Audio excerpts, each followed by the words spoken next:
मेरी जीत जाने कब से तुझ पे उधार है। और अब वक्त है अगले दौर का, और इस दौर में हम बात करेंगे कि भारत की विरासत कौन है, क्या है। क्या भारत की विरासत महाराणा प्रताप है या फिर मुगल है। और मेरे साथ बात करने के लिए मनोज मुंतशिर है। मनोज मुंतशिर, आपका अभिनंदन है, आपका स्वागत है। आपसे पहले मेरी बात आशुतोष राणा जी से हो रही थी, तो उनसे राम और राष्ट्रवाद की बात करी। सबसे पहले तो मेरा आपसे यही सवाल है, आखिरकार जब मैं भारत की विरासत की बात करता हूं तो आपके दिल और दिमाग दोनों में क्या चीज आती है। जब आप भारत की विरासत की बात करते हैं तो मेरे दिमाग में बप्पा रावल आते हैं, मेरे दिमाग में महाराणा उदय सिंह आते हैं, मेरे दिमाग में महाराणा प्रताप आते हैं, मेरे दिमाग में अलाउद्दीन खिलजी नहीं आता, मेरे दिमाग में बाबर नहीं आता, मेरे दिमाग में अकबर नहीं आता। मैं इसका क्या करूं।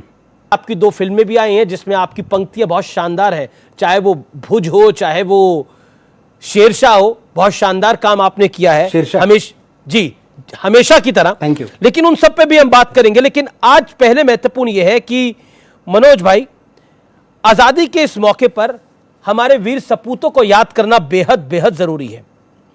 तो आपकी खूबसूरत आवाज में अगर इस पर कुछ आप कहना चाहें। आजादी का अमृत महोत्सव है ये, हम 75वें वर्ष में प्रवेश कर रहे हैं। अमृत मंथन जब होगा अमीश, तो सिर्फ अमृत नहीं निकलेगा, थोड़ा सा विष भी निकलेगा। लेकिन हमें उस विष से घबराना नहीं चाहिए, हमें उसका सामना करना चाहिए। एक बार आंखें खोलने की जरूरत है, अपने इतिहास की तरफ देखने की जरूरत है कि जो हमारा अतीत है उसको कैसे अलग अलग टाइम पे, अलग अलग कालखंड में अलग अलग लोगों ने अपने फायदे के लिए ट्विस्ट एंड टर्न किया और कैसे हम उसका शिकार बनते गए। मैं इस फिल्म इंडस्ट्री में हूं और मैं इस फिल्म इंडस्ट्री को अच्छी जगह मानता हूं, मैं इसको खराब जगह नहीं मानता। लेकिन समय समय पर अपने जाती फायदे के लिए यहां कहानियों को इस तरह से पेश किया गया है कि आज मुझे शर्मिंदगी होती है। मुझे शर्मिंदगी होती है जब मुझे फिल्म बहुत पसंद है मुगले आजम, अच्छा ड्रामा है, अच्छी कहानी है, लेकिन जो दिखाया गया है उसका सच्चाई से कोई लेना देना दूर दूर तक नहीं है। हमारी प्रॉब्लम यह है कि उस जनरेशन से लेकर आज तक जो हमें पर्दे पे दिखा दिया गया, हमने इसको सच मान लिया। हमने कभी इतिहास के पन्ने पलटने की कोशिश नहीं की, हमने द ग्रेट मुगल मान लिया और यह नहीं सोचा कि जिसको हम द ग्रेट मुगल कह रहे हैं ये वही आदमी है जो आगरा के किले के सामने मीना बाजार लगवाता था और लड़कियां जाके पसंद करता था, अपने हरम में भेजता था। और फिर आप गलती करते हैं कि एक फिल्म बनाते हैं जिसका नाम है जोधा अकबर। मतलब जोधा अकबर आप उसे लव स्टोरी की तरह प्रेजेंट करते हैं कि यह बड़ी शाश्वत प्रेम कथा है जोधा अकबर। उस वक्त आपने बताया कि जोधा बाई, तो खैर कुछ तो इतिहासकार ये भी मानते हैं कि वो कभी विवाह हुआ ही नहीं था आमेर की राजकुमारी का अकबर के साथ, तो वो विवादित विषय है। लेकिन अगर हुआ भी था तो वो तीसरी पत्नी थी, वो तीसरी पत्नी थी। अगर यहां भी बात रुक जाती तो हम मान लेते कि चलो अच्छी लव स्टोरी थी। तीसरी पत्नी के साथ अकबर ने जिंदगी भर शादी का पवित्र बंधन निभा दिया। यह हुआ। जोधा के बाद 9 शादियां, विकिपीडिया पढ़िए ना, मैं दूर जाने की बात नहीं कर रहा, हर किसी के पास अवेलेबल है। जोधा बाई के बाद 9 शादियां की हैं। कुछ इतिहासकार यह भी मानते हैं कि तकरीबन 36 शादियां की थी अकबर ने। यह कौन सी मोहब्बत थी?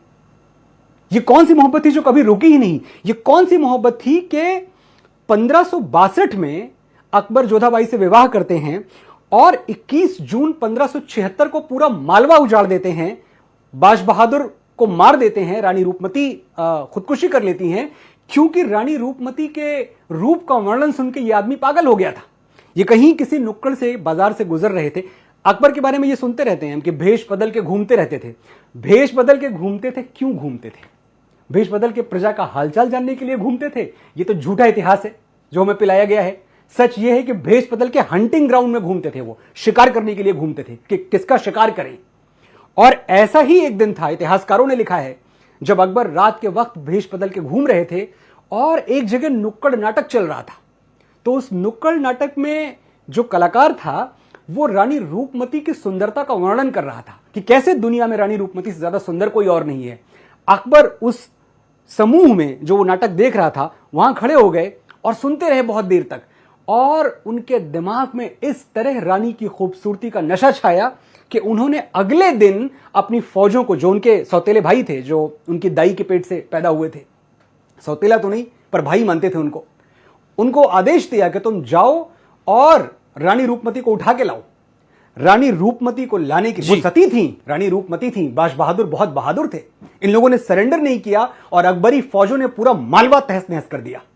वो मालवा जो साहित्य का, संगीत का, लिटरेचर का, अदब का गढ़ था, जहां कोई बुराई ही नहीं थी। मैं ये कह दूं, अगर एक जो परफेक्ट स्टेट होता है, परफेक्ट ऑर्डर में स्टेट होता है, मालवा ऐसी जगह थी। अकबरी फौजों ने सब बर्बाद कर दिया। यह जोधाबाई से शादी के तकरीबन 14 साल बाद की घटना है। तो अकबर तो कहीं रुका ही नहीं, जब तक जिया अपनी हवस, अपनी वासना का पुजारी बना रहा। आप उसे मेरा हीरो ना बताएं, आपने आज तक बताया, मैंने आज तक मान लिया, अब मैं नहीं मानूंगा। अब मैं जाग चुका हूं और मेरे साथ करोड़ों हिंदुस्तानी जाग चुके हैं। मैं थोड़ा आगे बढ़ता हूं और अब मैं बात करना चाहता हूं कि जब हम बात करते हैं कि हमें मुगलों ने गुलाम बनाया, आपने उस पूरे फैक्ट को ध्वस्त कर दिया कि मुगलों के कभी गुलाम भारत था ही नहीं। अगर ऐसा होता तो यहाँ हिंदू धर्म या बौद्ध धर्म, कोई धर्म ही नहीं बचता, सिर्फ एक ही धर्म होता। मैं आपसे एक अलग सवाल पूछता हूं, क्या आपको लगता है अंग्रेजों के गुलाम हम उनकी मानसिकता की वजह से थे, अपनी मानसिकता की वजह से थे, उनकी वजह से नहीं?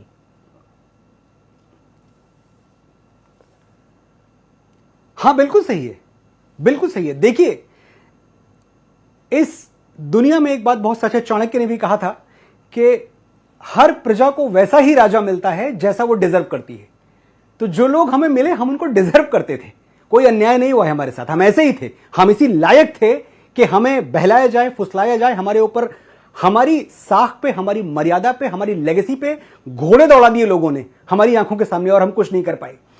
जब हमें बताया जाता है कि हम इतने साल मुगलों के गुलाम रहे, अरे ये तो जो सिलेबस में पढ़ाया गया है वो झूठ है।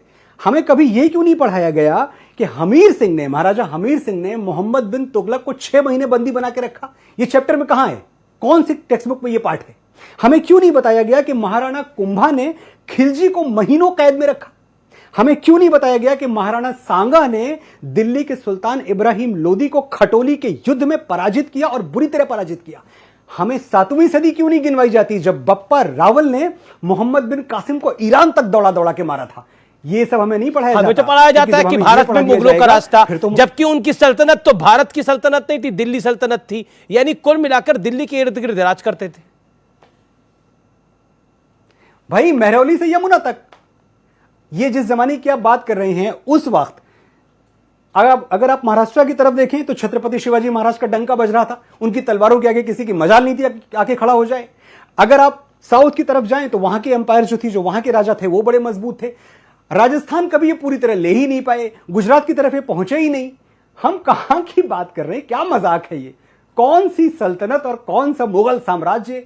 जब हम एक वर्ड यूज करते हैं ना, the Mughal of music, the Mughal of this, the Mughal of business, पहली बात तो ये सोच बदल दीजिए, क्योंकि ये सिर्फ भगोड़े थे और ये बाद में लुटेरे थे। इनकी तीसरी कोई पहचान नहीं है। भगोड़े और लुटेरे, तीसरी पहचान जो दी है वो इस देश ने दी है और हमारी नपुंसकता ने दी है, क्योंकि हम चुपचाप सुन गए और सह गए। महरौली से यमुना, यही सल्तनत है, इसको आप जो कहना चाहें कह लें। मैं एक किस्सा पढ़ रहा था और आपने तो फिल्म भी करी है, उसमें जो संजय दत्त का किरदार है, वो जो किरदार है वो एक ऐसे व्यक्ति का है जो वाकई असलियत में था। भुज में जी, जो वाकई असलियत में था, रणछोड़ दास पग्गी। 1965 और 1900, ये देश की जनता को पता होना चाहिए, देश के युवाओं को पता होना चाहिए कौन था रणछोड़ दास पग्गी। रणछोड़ दास पग्गी वो व्यक्ति था जिसने 65 और 71 की लड़ाई में भारतीय सेना का मार्गदर्शन किया, और जो पग्गी नाम दिया है क्योंकि वो पग पहचान लेता था, कितने ऊंट गए हैं, कितने लोग उस पे गए हैं, इसलिए उसको नाम पग्गी दिया गया।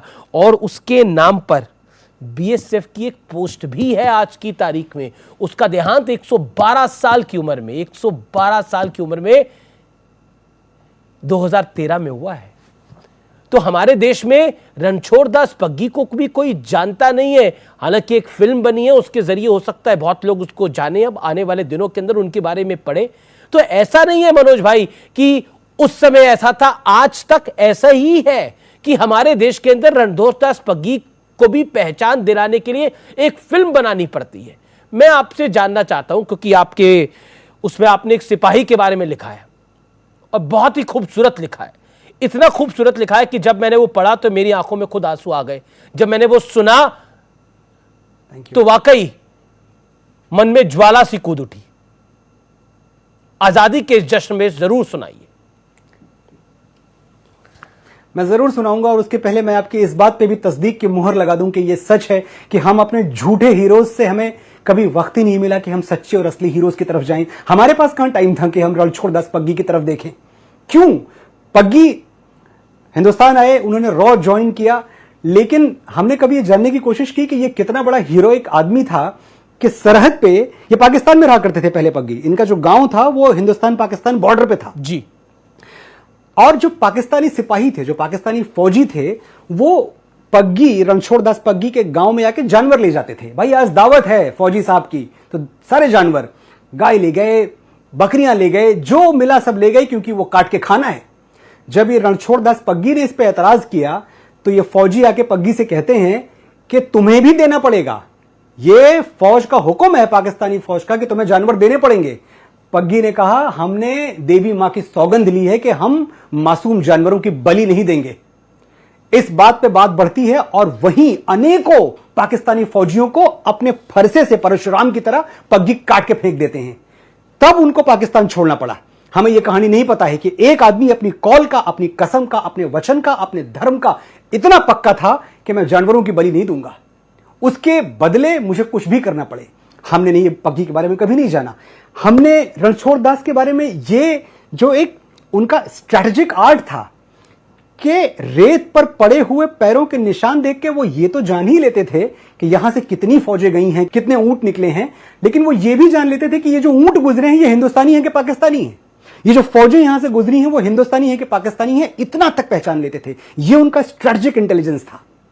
लेकिन यही बात आपने जो कही बिल्कुल सही है कि हमें तो खिलजियों से, गजनवियों से, अकबरों से, हुमायूं से, बाबर से वक्त कहां है कि हम पग्गी की तरफ जाएं। क्योंकि रणछोड़ दास पग्गी की बात हो रही है तो एक बात मैं अपने व्यूअर्स को जरूर बताना चाहूंगा जो मैंने सुना पढ़ा। रणछोड़ दास पग्गी जब 1971 में ईस्ट पाकिस्तान अलग हुआ तो सैम मानिक शाह ने बोला कि रणछोड़ दास पग्गी को बुलाइए, उसके लिए बहुत बड़ी जिम्मेदारी निभाई है। तो हेलीकॉप्टर पे वो गए और हेलीकॉप्टर में उन्होंने एक पोटली, हेलीकॉप्टर भेजा गया उनको स्पेशली लेने के लिए। हेलीकॉप्टर में एक पोटली थी, तो पोटली में सैनिकों ने बोला खोल के दिखाइए इसमें क्या है। तो उसमें 2 रोटी, नमक और प्याज था। उसने बोला एक रोटी उनके लिए लेके जा रहा हूं, एक अपने लिए लेके जा रहा हूं। तो ये खूबसूरती थी रणछोड़ दास पग्गी की। मुझे लगता है कि 112 साल वो रहे और उन्होंने भारत माता की सेवा करी। जिस तरीके से वो कर सकते थे उनको हम सलाम कर सकते हैं। आज़ादी के इस दिन पर उस व्यक्ति को जरूर याद करना चाहिए जिसने 65 और 71 की लड़ाई हमें जितवा दी। यानी उसमें उनका योगदान रहा। वो योगदान बहुत लोगों ने जितवाई लेकिन उनका बड़ा योगदान रहा। तो वो भी एक सैनिक ही थे हमारे देश के लिए, वो सिपाही थे हमारे देश के लिए। आज चाहे बीएसएफ हो, चाहे मुंबई पुलिस हो, चाहे दिल्ली पुलिस हो, चाहे कलकत्ता पुलिस हो, चाहे कोई भी देश की पुलिस हो, चाहे कोई भी देश की फोर्स हो, बीएसएफ हो, सीआरपीएफ हो, आर्मी हो, वायुसेना हो, नेवी हो, सिपाही जो आपने लिखा ना, मुझे लगता नहीं है कि इससे खूबसूरत कुछ लिखा जा सकता है। ये जो कविता है सिपाही, ये कविता दरअसल एक आखिरी चिट्ठी है। ये आखिरी चिट्ठी है एक सिपाही की जी। और एक सिपाही मैं कह रहा हूं, लेकिन सच ये है कि इस देश में जितने भी सिपाही शहीद होते हैं, अगर उनको मौका दिया जाए तो वो अपनी आखिरी चिट्ठी में यही लिखेंगे जो इस कविता में मैंने लिखा है कि सरहद पे गोली खा के जब टूट जाए मेरी सांस, मुझे भेज देना यारों मेरी बूढ़ी मां के पास। सरहद पे गोली खा के जब टूट जाए मेरी सांस, मुझे भेज देना यारों मेरी बूढ़ी मां के पास। बड़ा शौक था उसे मैं घोड़ी चढ़ूं धमाधम ढोल बजे, तो ऐसा ही करना, मुझे घोड़ी पे लेके जाना, ढोलकें बजाना, पूरे गांव में घुमाना और मां से कहना बेटा दूल्हा बन के आया है, बहू नहीं ला पाया तो क्या, बारात तो लाया है। मेरे बाबूजी पुराने फौजी बड़े मनमौजी, कहते थे बच्चे तिरंगा लहरा के आना या तिरंगे में लिपट के आना। कह देना उनसे मैंने उनकी बात रख ली, दुश्मन को पीठ नहीं दिखाई, आखिरी गोली भी सीने पे खाई। मेरा छोटा भाई, उससे पूछना क्या मेरा वादा निभाएगा, मैं सरहदों से बोल के आया था, एक बेटा जाएगा तो दूसरा आएगा। वाह। मेरी छोटी बहना, उससे कहना मुझे याद था उसका तोहफा, लेकिन अजीब इत्तेफाक हो गया, राखी से पहले ही भाई राख हो गया। वो कुएं के सामने वाला घर, 2 घड़ी के लिए वहां जरूर ठहरना। वहीं तो रहती है वो जिसके साथ जीने मरने का वादा किया था। उससे कहना कि भारत मां का साथ निभाने में उसका साथ छूट गया, एक वादे के लिए दूसरा वादा टूट गया। बस एक आखिरी गुजारिश, मेरी आखिरी ख्वाहिश, मेरी मौत का मातम ना करना।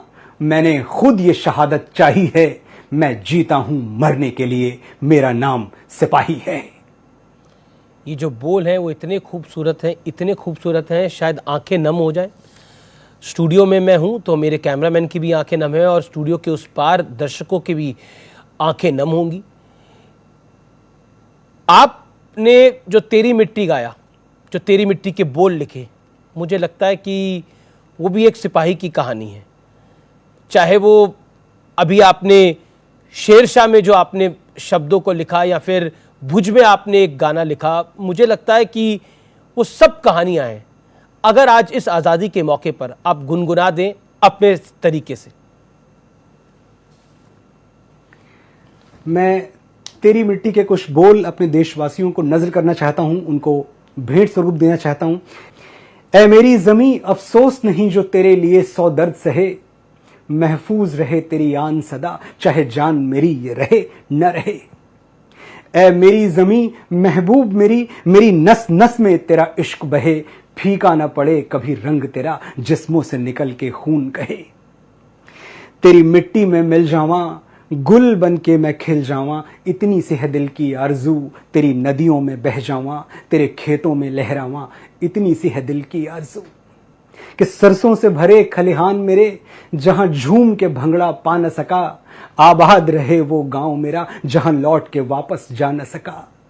ओ वतना वे, मेरे वतना वे, तेरा मेरा प्यार निराला था, कुर्बान हुआ तेरी असमत पे, मैं कितना नसीबों वाला था। ओ हीर मेरी, तू हंसती रहे, तेरी आंख घड़ी भर नम ना हो, मैं मरता था जिस मुखड़े पे, कभी उसका उजाला कम ना हो। उसको वो मां याद आती है जो कहती थी मेरा बेटा चांद जैसा है। ओ माई मेरी, क्या फिक्र तुझे, क्यों आंख से दरिया बहता है, तू कहती थी तेरा चांद हूं मैं और चांद हमेशा रहता है। बहुत ही अच्छी पंक्तियां हैं ये और बहुत ही खूबसूरत पंक्तियां हैं। मुझे लगता है कि इस आज़ादी के इस मौके पर हर देशवासी को दिल को छूने वाली, इस समय इस माध्यम से न्यूज़ 18 के नेटवर्क के माध्यम से जितने लोग, करोड़ों लोग आपको सुन रहे होंगे, उनके दिल को ये पंक्तियां छू गई होंगी। कितनी बार भी सुनो मनोज, कितनी बार भी सुनो इन सब चीज, इन शब्दों को, ऐसा लगता है ये कम है, ये कम है। आपने न्यूज़ 18 को अपना वक्त दिया, आपका बहुत बहुत अभिनंदन इसके लिए, बहुत बहुत शुक्रिया, बहुत बहुत धन्यवाद आपका। उम्मीद करते हैं कि आप ऐसे ही काम करते रहेंगे, देश में अलख जगाते रहेंगे। और मनोज मुंतशिर, आज आपको लाने का एक कारण यह भी था कि आप उस पीढ़ी से आते हैं जिस पीढ़ी ने सच्चाई से बातों को बोलना सीख लिया है। इसलिए देश के युवाओं को आपसे बहुत कुछ सीखने को भी मिलता है कि एक सामान्य परिवार का लड़का, गौरीगंज से निकला हुआ, आज इस मुकाम तक पहुंचा है। क्योंकि ऐसा कहने वाले बहुत मिलते हैं कि हमें मौका नहीं मिला, लेकिन किसको मौका मिलता है मनोज? क्या आपको मौका खुद मिल गया या मेरे को मौका खुद मिल गया? मौके तो लेने पड़ते हैं। क्या नीरज चोपड़ा को, जिसने गोल्ड मेडल लिया है, उसको मौका खुद मिल गया? मौके तो लेने पड़ते हैं, आगे बढ़ना पड़ता है जीवन के अंदर, इसमें तो कोई दोराई नहीं है। हर कोई तो उन परिवारों में पैदा नहीं हो सकता जहां चांदी के चम्मच सोने की थाली होता है, ऐसा तो होता नहीं है। अक्सर हीरो वहीं से निकलते हैं जहां पर मिट्टी की खुशबू होती है। बिल्कुल अमीश, आपने बहुत सही बात कही। और मैं तो किसान का बेटा हूं, मैं खेतों मेड़ों पगडंडियों में पल के बड़ा हुआ हूं। मैंने लहू के कतरे मिट्टी में बोए हैं, खुशबू जहां भी है वो मेरी कर्जदार है। ऐ वक्त होगा एक दिन तेरा मेरा हिसाब, मेरी जीत जाने कब से तुझ पे उधार है। तो मैं ये मानता था कि अगर मैं इस मिट्टी को कुछ दे पाऊंगा, अगर इसमें अपना टैलेंट बो पाऊंगा, तो एक दिन कामयाबी की फसल जरूर होगी। कोई रोक नहीं सकता, ये साइंस है, इसे कोई झुठला नहीं सकता। तो जरा थोड़ी लोकल भाषा के अंदर कि यूपी मैं के दर्शक देखता आपके हूं अपने कि- गौरीगंज के आपको देख रहे हैं, अमेठी के। अमेठी से लोग जान लेते हैं, गौरीगंज इतना नहीं पता रहता लोगों को। अमेठी हाई प्रोफाइल ऐसा नहीं ना, सब गौरीगंज जाने थे, अमेठी जाना थे, अमेठी जाने थे सब। गौरीगंज अमेठी में बहुत अंतर नहीं ना, अब तो एक होएगा। तो हमें एक बात जरूर कहना चाहिए था, जितना जने हमका सुनाता है ये समय, कि भैया ये बात से न डरा कि अगर अपने घरे से निकल गया, अपन घर छोड़ दिया, तो घरे वाले का हुए। हम जानी थे ये डर हमहू का है, ये डर सबका होता है। और हम तो अकेले लड़का रहे अपने माई बाप के, न भाई न बहन, लेकिन घर छोड़े न हम घर ये बड़े छोड़े कि हम रामचरितमानस पढ़े रहे। हमका पता रहना है कि दशरथ के बेटवा भगवान राम जो वह अयोध्या छोड़े तो वह का रहे, युवराज राम, राजा राम बने वाला रहे, राजा राम बना नहीं रहे। लेकिन जब उनका वनवास मिला, 14 साल के वनवास काट के वापस लौटे, तो का बने, मर्यादा पुरुषोत्तम राम। तो यही करे कह तू का सबका, आपन घर छोड़ा, अपने कंफर्ट जोन से बाहर निकला, मेहनत करा, आवा, खून पसीना बहावा, और मर्यादा पुरुषोत्तम राम की तरह वापस अपने घर में जा, और तुझे लौटे पर दिवाली मनाई जाए, जश्न मनावा जाए, चारों तरफ दिया जलावा जाए, इतनी सफलता बटोर के जा, अपनी मिट्टी के नाम रोशन करा। यही करे का है, यही हम कीन, और यह तू का करे का है। बहुत बहुत शुक्रिया मनोज भाई।